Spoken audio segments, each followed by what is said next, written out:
Hello and welcome back, everybody. I hope you enjoyed the summit so far. It was like an action-packed day with so many presentations and talks. And I hope you, got some inspiration and some insights already. Since we had 4 tracks at the same time this time, I think, there was something for everybody. And now I am very happy and grateful to welcome Siddhant on stage. Siddhant is from India, and he tells us about the era of intelligent testing, transforming testers into skilled SDETs. Hi, Siddhant. How are you doing? I'm doing great, Michael. How are you doing? I'm fine. Yeah, I really enjoy the event so far because, there are so many great speakers and so many really amazing presentations. So I can't wait to hear yours. So I will just introduce you real quick. You are an engineering manager, SDET at Newfold Digital, with over a decade of experience leading large cross-functional teams, shaping test automation best practices, and inspiring the global testing community as a speaker and thought leader. So I'm sure there are a lot of people who haven't seen you or who do not see you for the first time here. So we are really grateful that you're joining us on the stage of the Testing Summit this year. And I just have a few more comments. The first thing is, as you all know and might have heard a few times now, you can vote for the best speaker and the best presentation. So I hope you vote for Siddhant, and you can do that on the Testing Summit website. And we will also post the link at the end in the comments. And then I also want to encourage you to comment, because wherever you watch that, there is a comment section. So you can ask questions. And then at the end, we will have a Q&A part, and then Siddhant will answer your questions. So whatever you want to know, I'm sure that we can talk about it at the end of the presentation. Okay, I think that's enough about me. The stage is yours, Siddhant. Have a great presentation. I'm really looking forward to it. Thanks a lot, Michael. All right, so good morning, good afternoon, good evening, everyone from wherever you are in the world. It's a pleasure, firstly, to be here as part of A4Q Testing Summit. A few years back, testers were seen as the final quality gatekeepers, test cases in spreadsheets, last-minute checks before the release. But the world changed. Agile, DevOps, CI/CD, everything came fast and sudden, and testers had to evolve or leave things behind. Today, we stand at that dawn of intelligent testing where AI, automation, and smart systems aren't just threats but allies. The tester's role is transforming into that of a skilled estate, part developer, part strategist, part innovator. This session isn't about fearing AI, it's about leveraging it, experimenting with it, future proofing it, and making sure that you are the best tester in this intelligent era. So let's dive into my topic for today, the era of intelligent testing, transforming testers into skilled estates. And let's explore how we can lead this change, not chase. So on that note, firstly, thanks, Michael, for introducing me. Just a quick background about myself. As most of you know, I'm Siddhant Wadhwani. I'm an engineering manager estate at Newfold Digital, and I have over a decade of professional work experience, currently managing around a team of 35 estates across geographies, and have had several contributions into the testing community, as you can see them listed below. I'm also an open source contributor to WordPress and also a LinkedIn top voice. And feel free to communicate with me over any of the social media channels listed at the bottom left of your screen. Enough talking about me. Let's deep dive into today's agenda. So you might ask, what exactly is this transformational journey? Or rather, how will I shape this entire session as part of, I'll just give you a quick high level agenda.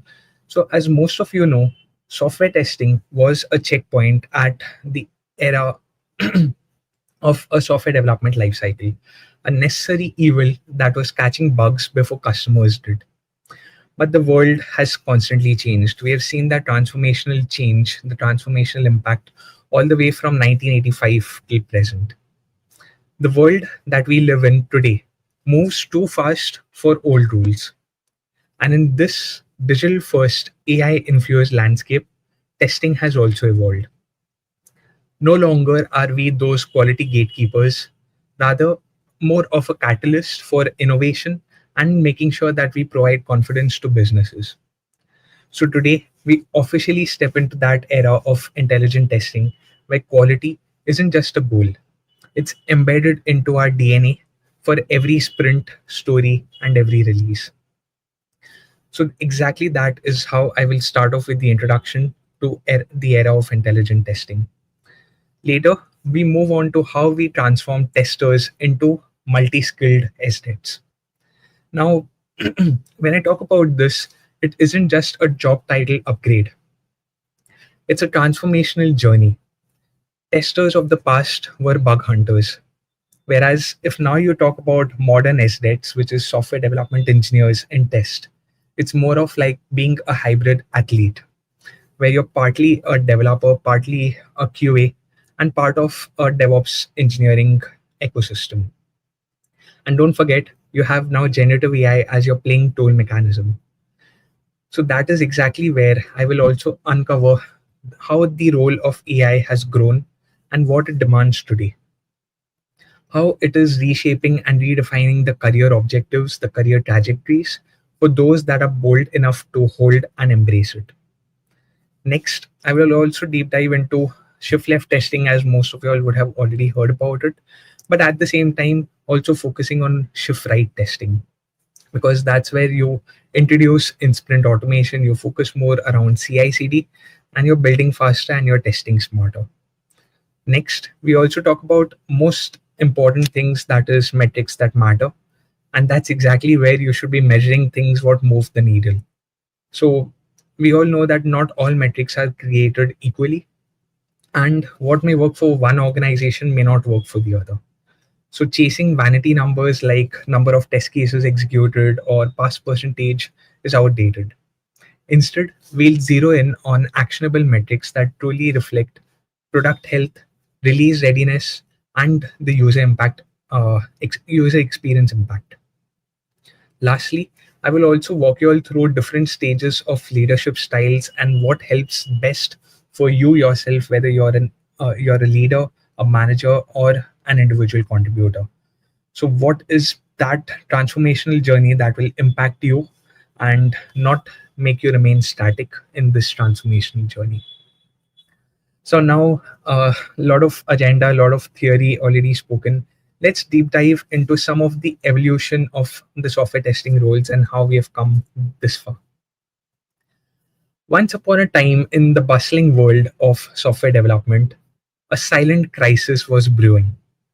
Code was being written faster than ever. Product releases were speeding up, and continuous delivery had become the new norm. But amidst all this innovation, one crucial team found its way gasping for air: the software testing team. Back then, for every five developers sprinting ahead, there was typically just one lone tester trying to catch up. The ideal ratio should have been 5 is to 2.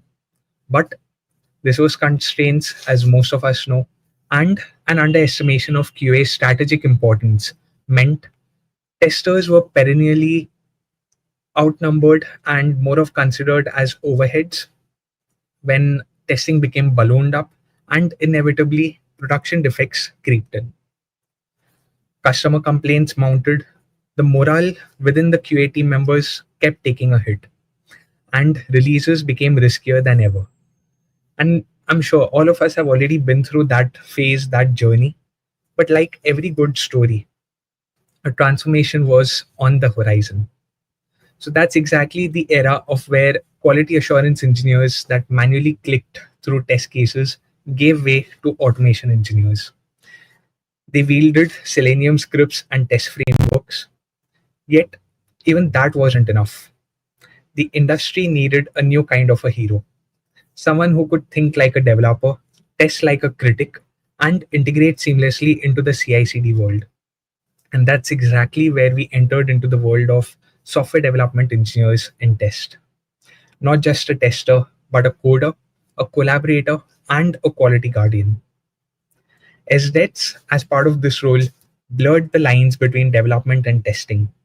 They started contributing to production code, building customizable frameworks, optimizing the CI/CD pipelines, and baking quality right into the DNA of software life cycles, like making sure having quality gates within CI/CD pipelines and more so. With this, testing was no longer an afterthought. It was embedded right in the center. And then came another major leap. As most of us know, machine learning, AI driven testing tools, and smart automation platforms. QA teams now finally had the arsenal to match the speed of modern development. Predictive analytics flagged risky areas of the code much early on. Now we have autonomous test cases generation, which cuts down a lot of the manual effort that we spend. Visual validation tools that help catch the human eye what was missed early on. Integration with CI/CD tools make sure that we have quality gates which are automatic and uncompromising. And lastly, the results. Productivity soared, release cycles shrank, production defects dropped dramatically, and the most important, customer satisfaction reached newer heights. What once was a race between developers and testers, where developers ran the race alone, had become a synchronized relay with SDETs and QA teams handing off seamlessly, ensuring that every single feature crossed the finish line with quality intact. Today, testing isn't just about finding bugs, it's about enabling innovation, managing those risks, and delivering trust. This is that exact journey that we are going to talk about, from a manual QA driven process to an AI powered, developer focused, customer centric, automation first testing, which is transforming the IT industry. And guess what? The story is far from over. Intelligent testing is about moving beyond traditional automation. It involves the use of artificial intelligence and machine learning to predict defects, automate test case generation, and ensure that testing is integral parts of the DevOps quality culture, aligning with CI/CD practices and the development lifecycle in itself. The goal here is to make sure that we are testing smarter, faster, and being more reliable, which has overall led to SDETs becoming increasingly influential as they bridge the gap between agile testing and delivering quality. Thus, companies must also implement scalable test strategies as well as make sure that they are upskilling testers to increase the QA output and improve collaboration. That's how intelligent testing plays a vital role in defining certain best practices and guidelines that the team must adhere to, delivering features with optimum quality and agility. And definitely with agile testing and making it intelligent, the development cycles are now much shortened and the release process has also fastened. And if we look at some research studies, case studies, according to a very recent McKinsey study, agile teams are 27% more productive than those teams that follow the SDLC methodologies. Moreover, a survey by Atlassian suggests that more than 50% of software teams are already utilizing continuous integration and delivery. And about 32% of such teams have plans to move to CI/CD. Also, more than 50% of organizations push changes to production daily. By now, I'm sure you would have realized that the very first step towards this entire transformational journey in the era of intelligent testing actually starts with you. So, talking about the transformational journey where we evolve testers into full stack SDETs, let's be honest, the landscape of software quality has changed dramatically. Gone are those days when testers just validated UI and logged bugs. Today, organizations really need SDETs who are skilled professionals who not only test but also architect, develop, and automate solutions that make testing smarter, reliable, and scalable. And most of you are already aware about the basic difference between a tester and an SDET. So I'll skip through all that bookish definitions and focus on something that's more meaningful. Why? Why should we even bother with this transformation? What's the real pain point here? If I asked you, what's the one bottleneck in your current testing setup? Many would say repetitive, time consuming manual task. Lack of deep technical knowledge in code reviews, CI/CD, and design discussions. And last but not the least, releases due to inefficient testing processes. So, how can an SDET fill that or bridge that gap? Well, as soon as an SDET steps in, he or she tries to bridge the gap between developers and testers, where they don't just find bugs, they help prevent them from happening. They automate, optimize, review the code, and also collaborate on the architecture and making sure that quality is built into every single stage of the software development and software testing life cycles. But can a tester just grab an ISTQB certificate and call themselves an SDET? Let's get this straight. Certifications are great for foundation level knowledge, but that alone won't cut into a modern engineering environment. Becoming an SDET is about mastering coding skills, understanding design patterns, API testing, CI/CD pipelines, non-functional areas, and of course much more. Contributing to automation frameworks, understanding what are microservices, micro front ends, testing in cloud-based environments, and of course leveraging or making use of generative AI assisted test automation. It's a complete mindset shift from a reactive based approach to more of a proactive based engineering. And that's exactly how I myself worked with my team on this transformational journey for several years. Transforming from testers to skilled SDETs, that transition journey where we see the role of a tester now extends beyond simply executing test cases to including coding skills, DevOps knowledge, and involvement in CI/CD pipelines. This transition into an SDET role requires not just new skills, but also a shift towards quality ownership. The strategy that I followed, and it worked wonders, was shifting from a reactive based approach to a cognitive based approach. And trust me, it wasn't an overnight miracle.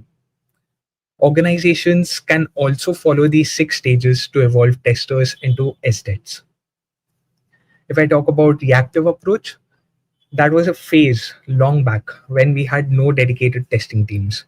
Developers used to know it all, handle it all, whether it's testing with minimal tools and processes. Then came the proactive approach, where it was formation of a small testing team with coding standards, test automation, environments where they were streamlined, and much more. Finally, we moved to a strategic approach where we started using extensive tools and frameworks with a focus of test management and incident analysis. Later came the phase of shift left testing and in sprint automation. That's exactly where we leveraged UI and API testing, non-functional areas, focus on test-driven development, and the skilled SDETs were developed, upskilled, and born. Finally, we moved on to the phase of DevOps approach where we had adoption of continuous testing, CI/CD, with a focus on doctored tests, debugging logs, and making sure that we are shifting right as well with performance monitoring and log debugging. Lastly, we move to the final phase of cognitive approach by making sure we are embracing non-functional areas of testing, low code, no code, service virtualization, generative AI, and beyond. Moreover, to transform your testers into skilled SDETs, start by defining an ideal test strategy that is tailored to your application type, the tech stack that you use, project requirements, team size, and of course the business needs. Because in modern frameworks like whether you're using React, Angular, or Ember.js, UI tests don't have to be the top tier of your test pyramid. You can effectively unit test your UI components in these frameworks. Adopt the test pyramid approach. Focus on writing numerous small, fast unit tests and some coarse grained tests and use high level end to end test. that focus more on customer journeys and high revenue. This ensures a robust, fast, and maintainable test suite. So, how do you drive this transformation? Well, I would just narrow it down to focus on some key principles like skill gap analysis. Map your current skills versus desired SDETs capabilities. Personalized learning journeys. Not everyone learns in the same way. So identify who are your fast learners, leverage them on some of your latest POCs based on the technology trends, and share the same within your testing teams. Mix of workshops, coding boot camps, peer code reviews, and hackathons. These are some ways you can leverage the gap. You can also focus on project based learning. No better way to upskill your team by focusing and solving real world problems.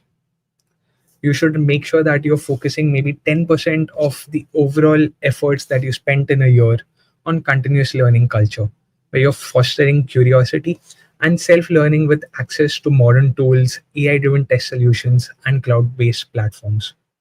And lastly, be attentive, attend webinars like these, conferences, or mentorship programs where you can pair with aspiring SDETs or experienced engineers for guided hands on experience. And yes, it's a journey, not a sprint. You need to plan it out in phases. Let me not focus more on the ideal test pyramid because I'm sure most of you now are very much familiar. And of course, with the previous slide, I gave you all a little depth into what is expected from this transformational journey. So rather, let me focus more on the third step, the most important, which is making sure you're setting up a quality center or a testing center of excellence. Now, when I talk about a testing center of excellence, it is basically a strategic framework that mostly circles around people, process, tools, KPIs, and innovation. It plays a key role for any organization to shift its focus to a quality first approach. And that's why, if you just read the main key points of every single column, you will realize it is your asset, which basically stands for analyze, standardize, synergize, expand, and track.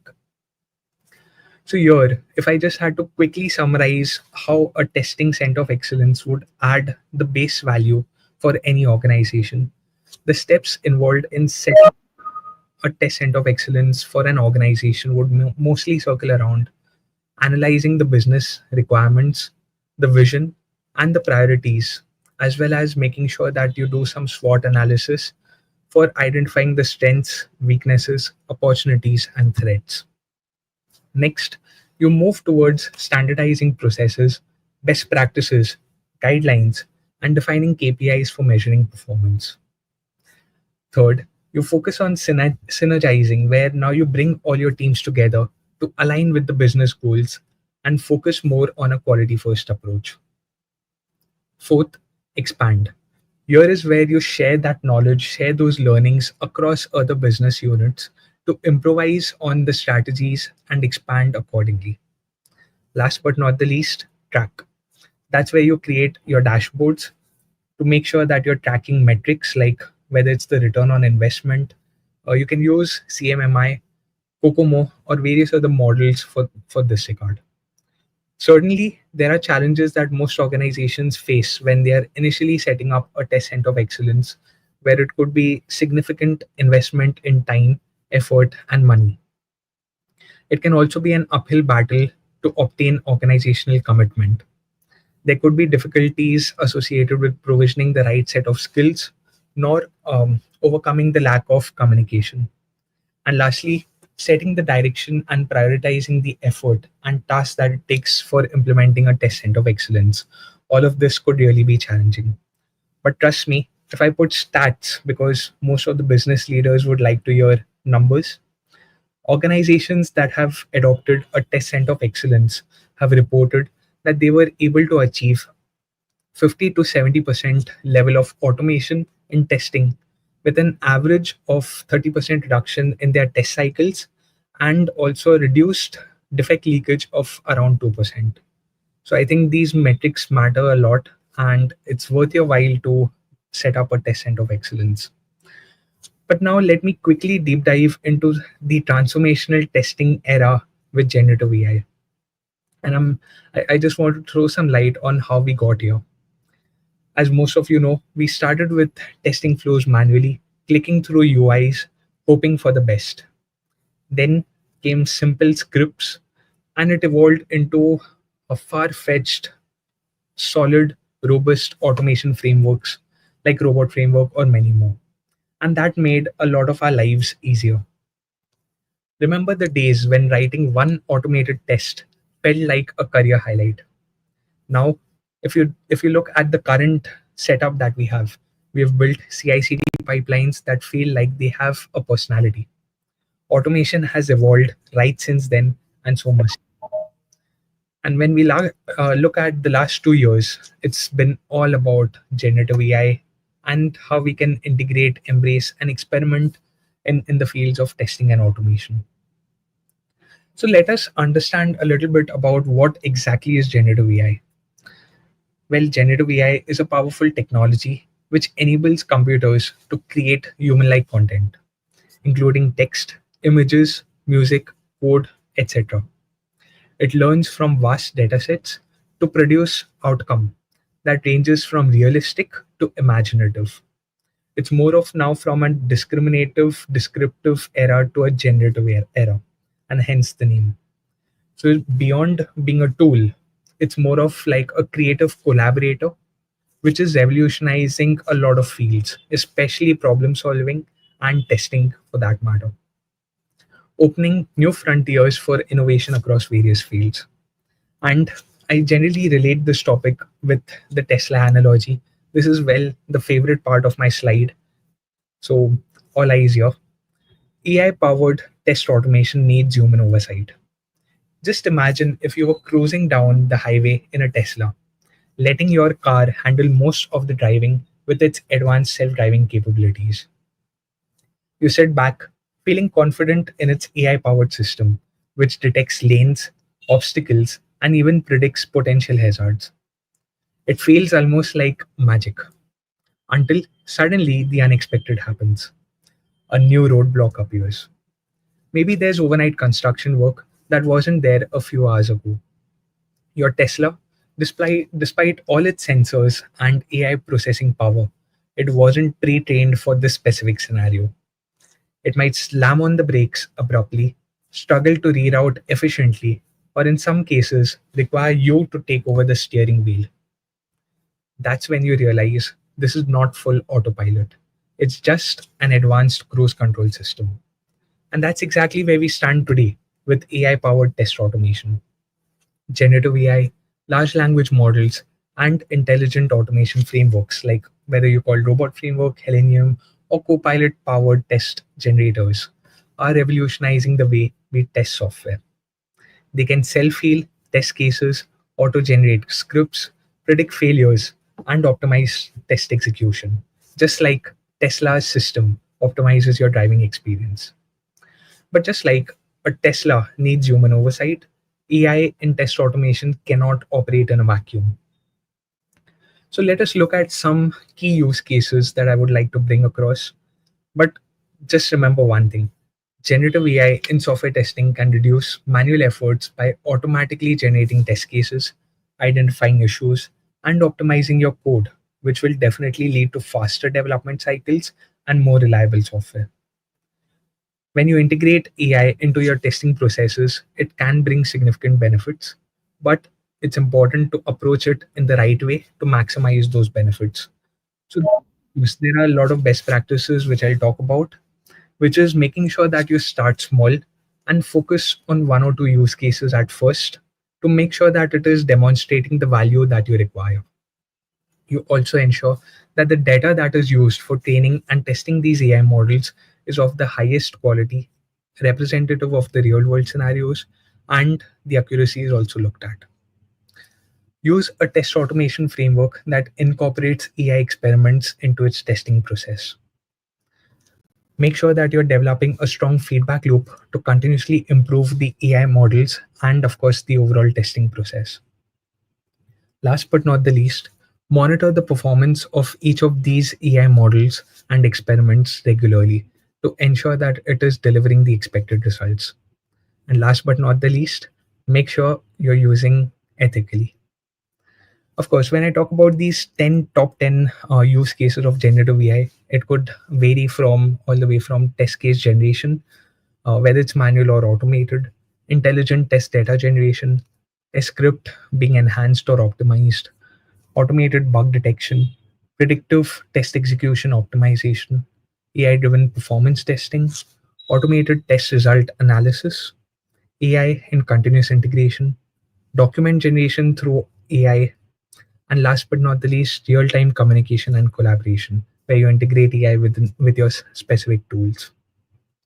But if I had to talk about each of these separately and where it fits in the shift left and shift right methodology, shift left, as most of you know, is a crucial strategy for any organization looking to enhance its testing processes.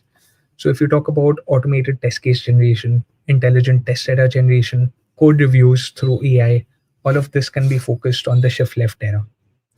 And when we focus on the shift right, which is more around debugging logs, making sure that you have monitoring in place, of course, that's where you can leverage AI in those areas.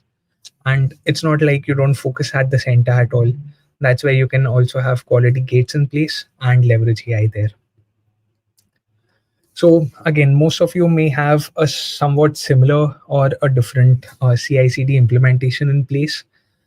I haven't fitted generative AI in any specific area, but this is where you must ensure that you have proper quality checks directly embedded within your development cycle.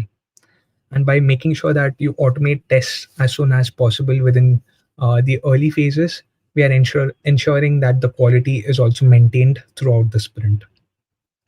With this approach, you can definitely ensure that the risk of defects slipping through later stages will ultimately lead into a much more robust product. And with generative AI integrated right into the center, I think you have already done wonders. So when we talk about some key metrics that I generally would recommend, you can feel free to use what best suits based on your application needs, the customer, or several other areas. I mean, most of the people would here talk about defect leakage and tons of other metrics, but I would generally categorize these into focusing on testing, automation, customer, and the DORA metrics. And I won't deep dive into each of these metrics because I'm sure we have a smart audience. And if anyone wants to look for more details, we can connect separately. But this is something that generally would help you transform from testers into smart, skilled SDETs. And during this entire transformational journey, we did a lot of common challenges. I'm sure you would also do the same. So I have highlighted 6 major challenges which I faced in my current role, which many of you can also relate. Firstly, it was a mindset change. The challenge here was transforming from an individual contributor more into a managerial role. The opportunity that I saw was embracing delegation, gaining the time for strategic involvement, and recognizing the team's success being your success. Second, context switching. The challenge here was handling multiple projects and remote work. Especially that we have seen this COVID era, a lot of things have evolved. So the opportunity was collaborating closely with the team, making sure that there were scheduled regular check-ins, and mastering the time management techniques like making use of Pomodoro as one of the means. Third, sharing constructive feedback. The challenge again is how do you deliver negative feedback? Well, the opportunity is you can make use of methods like SBI, and it's not State Bank of India, for those of you who know. It's situation, behavior, and impact, or direct peer-to-peer feedback for clarity and impact. Fourth, and I believe most of you all also face this, is building team trust. You can overcome the imposter syndrome, making sure that you're trusting yourself, trusting the team, and delegating by avoiding micromanagement and making sure that you're listening actively and taking responsibility for failures. Fifth, managing stakeholders effectively. Here, the challenge is making sure that you're bridging communication gaps. I'm sure, irrespective of the best team in the world, there are always gaps at a communication level, irrespective of the teams. So the opportunity is predict those delays, make sure that you're communicating, over communicating openly, and you're refining your processes over time. The last and the most challenging piece, which I generally see in the field of automation, but of course it happens in any specific role, which is reinventing the wheel over and again. The challenge is adapting to reorganization or exploring new ideas. Well, the opportunity is always you can always assign a small team or a couple of individuals to assess those changes or the wheel that's being reinvented, to see and identify the value and plan those transitions accordingly. So you can also focus, in fact, on the image on side, which is more of radical candor, where you praise in public and criticize in public, in private. But like when we spoke about the testing center of excellence, I also told you we should do a SWOT analysis, and that's something what we did to know where we are today. So when we had to look at the SWOT analysis, we also looked at what are our strengths, weaknesses, opportunities, and threats. Strengths, of course. Now we have built a skilled team. We have improved our stakeholder collaboration and communication. We have good existing processes outlined, and we have automation frameworks that are solid. Where are the weaknesses? Limited automation coverage, resource constraints, legacy systems, documentation gaps. Opportunities, of course, with upgrades and trends, you have AI and ML integration, tools upgrade, skills enhancement, process optimizations. And lastly, threats. Of course, budget constraints, competitive landscape, technological changes, and market expectations. All of this is self explanatory. I believe most of you all have been through each of these four quadrants. But where can you head from here? So that's where you can come up with some smart goals, and something that I also prepared, just as a basic line. Of course, you all can enhance it more based on your specific needs, but you can be specific, measurable, attainable, realistic, and time bound with your vision and goals that you set. So assume like by December 2025, crown our quality center of excellence as a leader in quality software through cutting edge testing practices, focusing on shift left testing and in sprint automation. Automate 70% of tests across all layers of the test pyramid, increase the defect detection rate through automation by 10%, and improve the CSAT score, solidifying customer delight. So now it's measurable.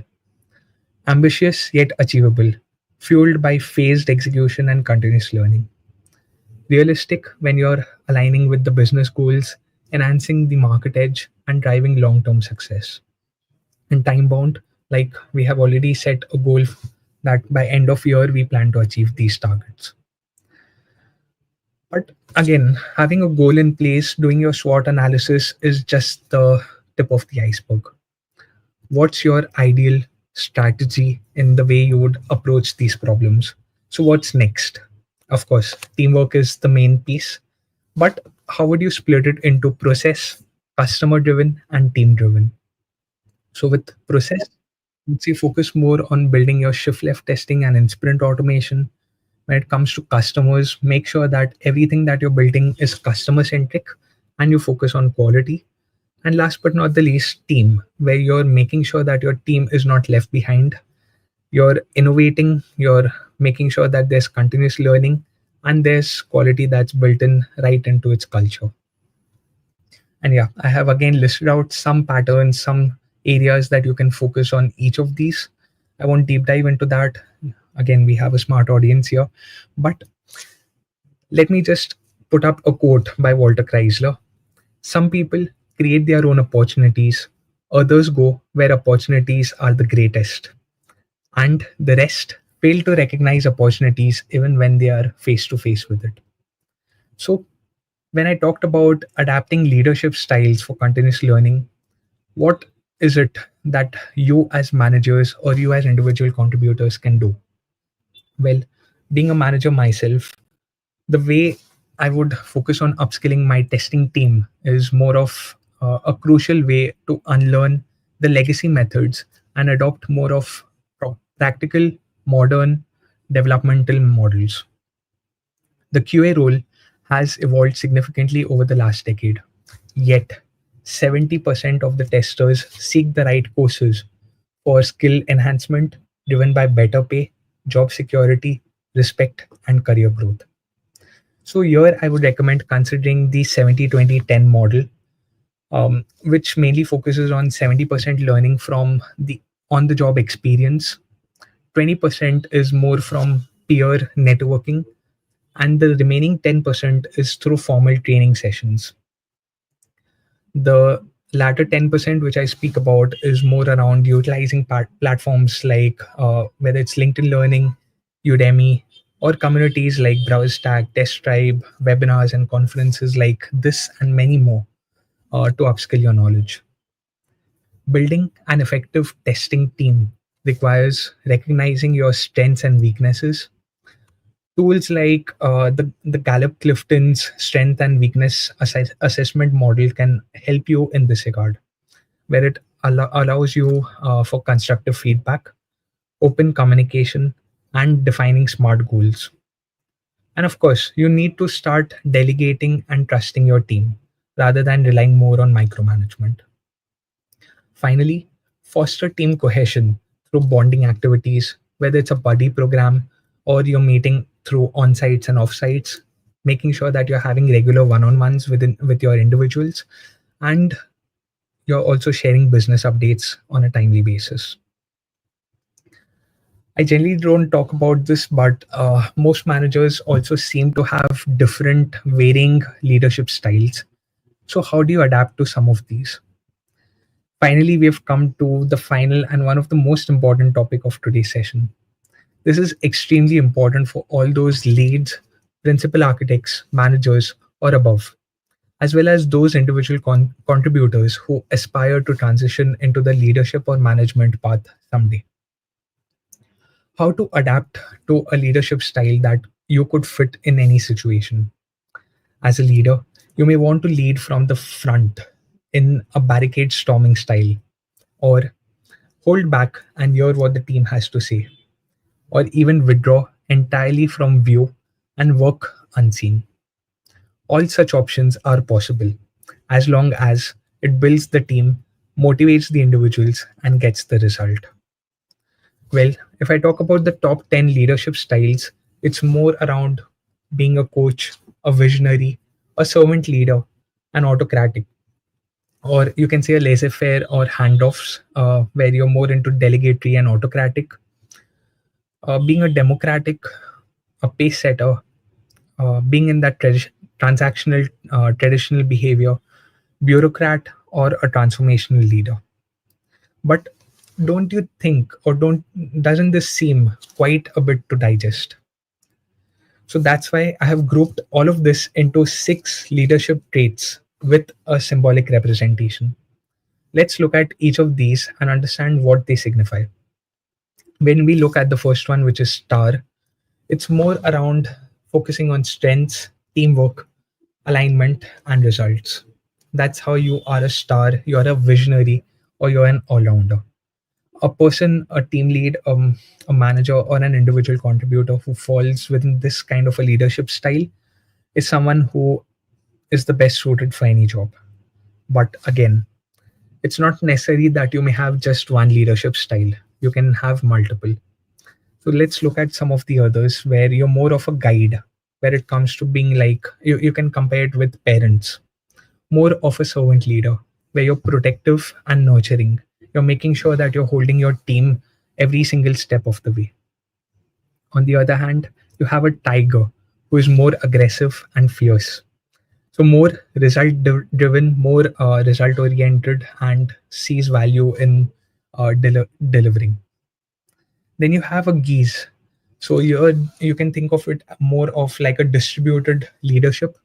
When the leading goose gets tired, it generally swaps places from the behind and make sure that while it has swapped places, it's recharging itself to take the next role.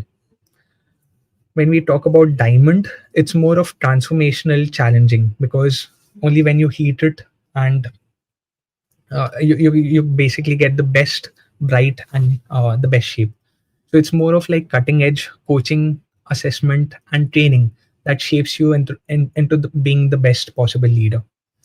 And last but not the least, the queen bee, where it's more around transactional performance oriented, but slightly different from the tiger based approach where you're maintaining the team balance and your focus is again on performance.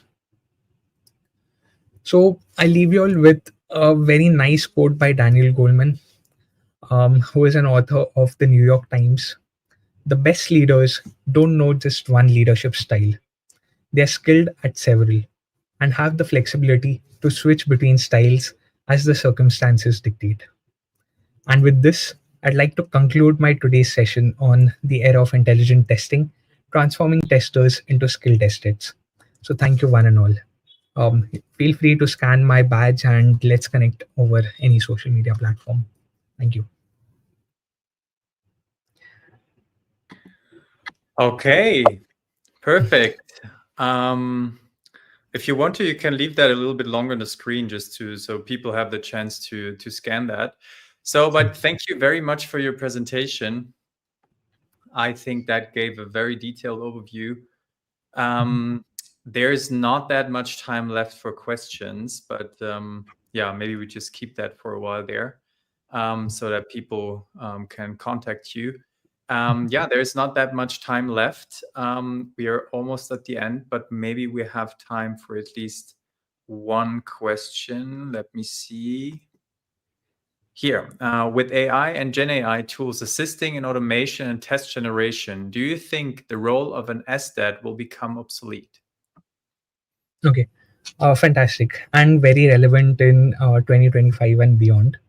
Here's the thing: AI, like I mentioned earlier, is not a tool, not a replacement. It's more of like an assistive technology, and it will help you get there where it took you a lot of time. So it will handle your repetitive pattern-based behaviors like a specific task, or if you have a specific code, it can generate boilerplates and also suggest or generate test cases for you. But in today's era, you still need skilled estates. Again, we don't have a vision into the future, but you definitely need skilled estates for making sure that you're designing smart automation architectures, reviewing, optimizing, and contextualizing AI generated tests, and making sure that all of this is integrated within you, where you can take those critical decisions where human context matters. So, yeah, just to summarize and quickly answer your question, Michael, AI is an opportunity for SDETs to evolve into more of an AI augmented test engineer role, where you master more of the cognitive based approach with tools and engineering skills. So definitely it is paving the way to the future, but the role of SDETs is definitely going to lead the way and it's not going to be redundant. Okay, great. Okay. Thank you for this answer. Maybe one last question, then we really need to wrap things up.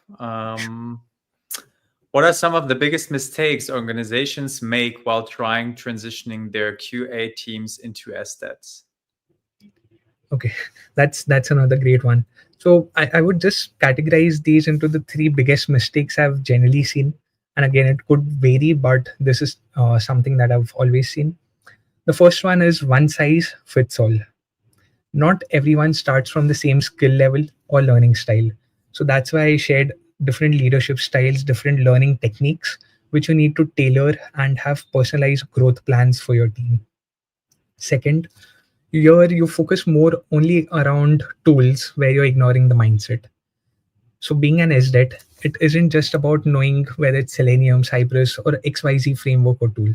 It's about developing a quality engineering mindset, one that thinks like a developer, a tester, and making sure that it's delivering for a customer with utmost quality. And last but not the least, skipping through the cultural alignment, where the focus is more around tech transformation without culture. Just like if you relate to the Tesla's analogy I spoke about, you need a culture of continuous learning, code ownership, and cross functional collaboration for this to stick. So, fix these, and your transformational journey is already 70% smoother. Okay, thank you that you could answer some of the questions. Let me see. Yeah, I think unfortunately, yeah, we don't really have time for another one. But yeah, I thank you so much for your presentation. I'm sure, I mean, there was the QR code, so people can contact you afterwards if there are more questions. So yeah, thank you very much for all the knowledge you shared, and for basically the passion that you shared with us. Thank you so much. I want to comment again, please vote on the website so that you can share your opinion with us and show us that you loved the presentation of Siddhant as much as I did. And I think that it just leaves me to say thank you so much, and yeah, enjoy the rest of the summit. Thank you so much, everyone. Thanks, Mike. Thanks a lot. See you.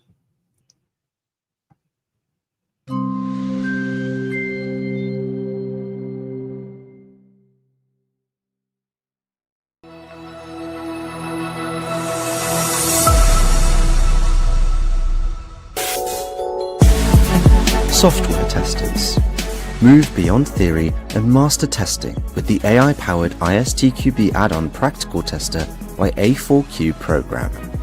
The ISTQB add-on practical tester by A4Q equips you with the theoretical skills and practical competence to truly excel. Learn how to apply black box testing like a pro. Estimate accurately, write flawless defect reports, and catch issues early. The ISTQB add-on practical tester by A4Q complements your ISTQB certification by turning knowledge into powerful action. Visit our websites and find out more information.